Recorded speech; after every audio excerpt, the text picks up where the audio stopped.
Hello everyone, it's Ray. Hi Terry. This morning I enjoyed watching your one man's opinion video. And you may be surprised to learn that I have no disputes, no disagreements with basically anything that you said.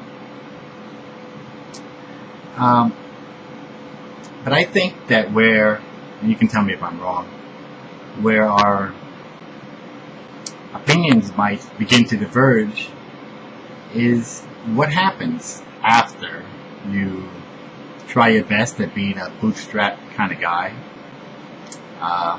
and you fail.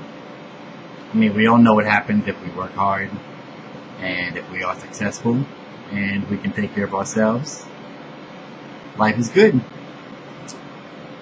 But the missing piece is what happens when things go awry. Now, oftentimes, it's through no fault of the person. For instance, somebody who loses their job and in turn loses their health care. A person who gets sick and gets dropped from his coverage. Or a person who has a pre-existing condition and can't get coverage at any kind of an affordable rate. I mean, what do we do with people like that? People like that who, by the way, could be you, could be me. No one knows what tomorrow will hold. In most of my videos, I like to note that I don't necessarily try to be persuasive to get people to see my point of view or to change to my point of view. I happen to be a persuasive guy, so that just happens, but it's not the intent. Normally, what I'm trying to do is delve into a concept, something above the fray, something above the raucousness that is normally the political debate. For instance, in the healthcare debate, everyone's talking about things that have nothing to do with healthcare itself. So, diving into those things doesn't really do any good. We're trying to get above that and, maybe talk about things that are important to people. That might be something worth talking about. And that's what I try to do.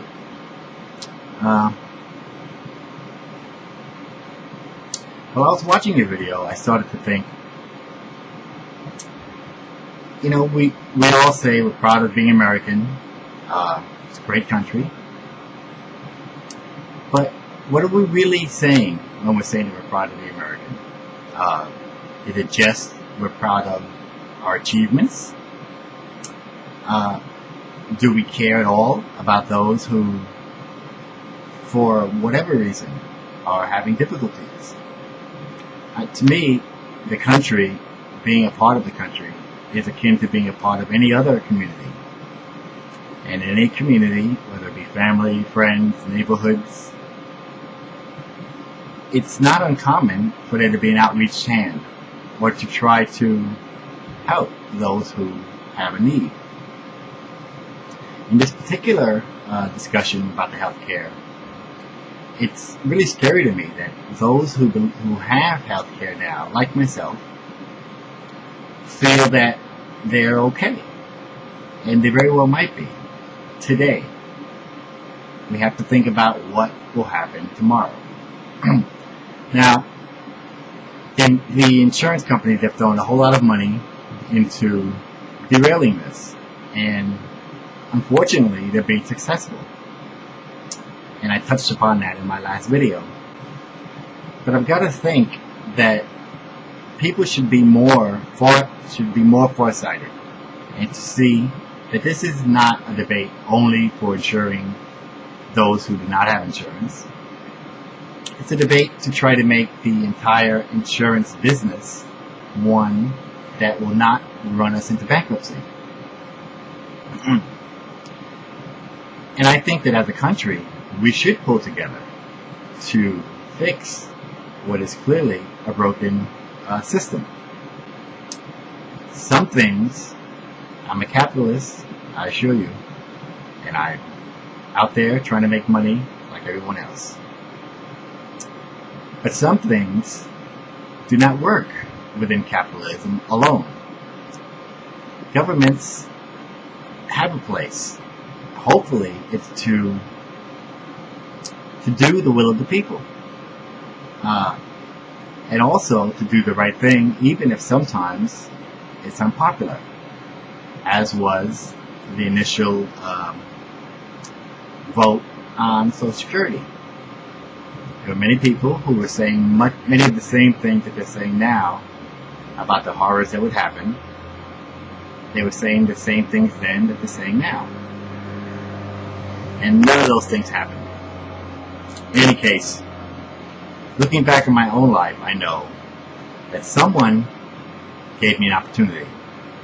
Deserved or undeserved, someone did. It had nothing to do with my abilities or my will or my perseverance. I could be the brightest guy in the world, which I'm not. But if I were, I still would need someone else to give me a chance. Someone forgave my youthful indiscretions, my youthful impertinence. Someone thought it was a good idea to provide education for our young. Someone decided it was important to build roads.